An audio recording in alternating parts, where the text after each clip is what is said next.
കീം പരീക്ഷാ ഫലം ഉടൻ പ്രസിദ്ധീകരിക്കും. മാർക്ക് ഏകീകരണ ഫോർമുലയ്ക്ക് അംഗീകാരം.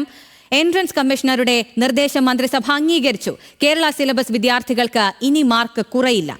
കേരള സിലബസ് വിദ്യാർത്ഥികൾക്ക് ഏറെ ആശാവഹമായ ഒരു വാർത്തയാണ് വരുന്നത്. എൻട്രൻസ് കമ്മീഷണറുടെ നിർദ്ദേശം മന്ത്രിസഭ അംഗീകരിച്ചിരിക്കുന്നു.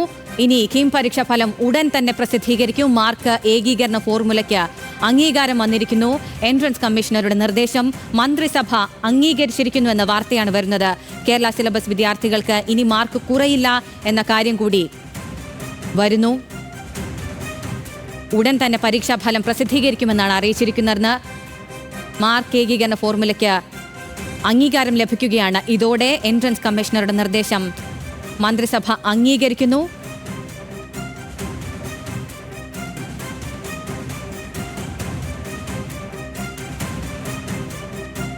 ഇത് കേരള സിലബസ് വിദ്യാർത്ഥികൾക്ക് ഏറെ ആശാവഹമായ കാര്യമാണ്. വിവരങ്ങളുമായി ഹാൻസ് ജോൺ ഉണ്ട്. ഹാൻസ്, ഇത് കേരള സിലബസിൽ പഠിക്കുന്ന വിദ്യാർത്ഥികൾക്ക് ഏറെ സന്തോഷകരമായ അല്ലെങ്കിൽ ആശാവഹമായ ഒരു വാർത്തയാണ് വരുന്നത്. വിശദാംശങ്ങൾ.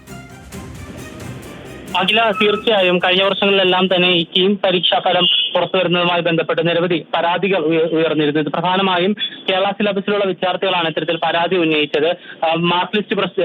റാങ്ക് ലിസ്റ്റ് പ്രസിദ്ധീകരിക്കുമ്പോൾ തങ്ങൾക്ക് താരതമ്യേന കുറഞ്ഞ റാങ്ക് ലഭിക്കുന്നു. പ്ലസ് ടുവിൽ ഉന്നത മാർക്ക് ഉണ്ടെങ്കിലും ഇത്തരത്തിൽ കീമിൽ മാത്രം കുറഞ്ഞ റാങ്ക് ലഭിക്കുന്നു എന്ന പരാതി ഉയർന്നിരുന്നു. ഇതിന്റെ അടിസ്ഥാനത്തിൽ സർക്കാർ ഒരു വിദഗ്ധ സമിതിയെ നിയോഗിച്ചു. ഈ വിദഗ്ധ സമിതി 5 നിർദ്ദേശങ്ങൾ എൻട്രൻസ് കമ്മീഷണർക്ക് നൽകിയിരുന്നു. ഈ 5 എണ്ണത്തിൽ ഒരു നിർദ്ദേശമാണ് കഴിഞ്ഞ ദിവസം മന്ത്രിസഭാ യോഗത്തിലേക്ക് എൻട്രൻസ് കമ്മീഷണർ നൽകിയത്. ഈ ഏകീകരണ ഫോർമുലയാക്കിയാണ് ഇപ്പോൾ മന്ത്രിസഭാ യോഗം അംഗീകാരം നൽകിയിരിക്കുന്നത്. ഇതിൻ പ്രകാരം ഇനി വരുന്ന റിസൾട്ടിൽ, ഈ വരുന്ന റാങ്ക് ലിസ്റ്റിൽ കേരള സിലബസിലുള്ള വിദ്യാർത്ഥികൾക്ക് മാർക്ക് കുറയില്ല എന്ന വിവരമാണ് നമുക്ക് ലഭിക്കുന്നത്. ഏകദേശം തമിഴ്നാട് വിദ്യാഭ്യാസ സിലബസിനോട് സമാനമായ രീതിയിലുള്ള ഏകീകരണമാണ് ഇപ്പോൾ കേരളത്തിലും നടപ്പിലാക്കിയിരിക്കുന്നത് എന്ന വിവരമാണ് നമുക്ക് ലഭിക്കുന്നത്. ഇതിന്റെ സാങ്കേതിക വിവരങ്ങൾ സമയത്തിനുള്ളിൽ പുറത്ത് വരും എന്നാണ് നമുക്ക് ലഭിക്കുന്ന വിവരം. എന്തായാലും കഴിഞ്ഞ ഈ മാസം ജൂൺ 10-നായിരുന്നു ഇത്തരത്തിൽ കീം എൻട്രൻസ് ഫലം പ്രസിദ്ധീകരിക്കേണ്ടിയിരുന്നത്. പക്ഷേ 2 ആഴ്ച പിന്നിട്ടിട്ടും പ്രസിദ്ധീകരിക്കാൻ സർക്കാരിന് കഴിഞ്ഞിരുന്നില്ല. ഇത് പ്രധാനമായും ഈ ഏകീകരണ ഫോർമുല അംഗീകരിക്കാത്തത് മൂലമായിരുന്നു. എന്തായാലും ഈ ആഴ്ച അവസാനിക്കുന്ന ഏകദേശം വെള്ളിയാഴ്ചയോ ശനിയാഴ്ചയോ എൻട്രൻസ് ഫലം പുറത്തു വരുമെന്നാണ് ഇപ്പോൾ ലഭിക്കുന്ന വിവരം. അഖില, പരീക്ഷാ ഫലം ഉടൻ തന്നെ പ്രസിദ്ധീകരിക്കുമെന്ന വാർത്തയാണ് വരുന്നത്. മാർക്ക് ഏകീകരണ ഫോർമുലയ്ക്ക് അംഗീകാരം ലഭിച്ചിരിക്കുന്നു.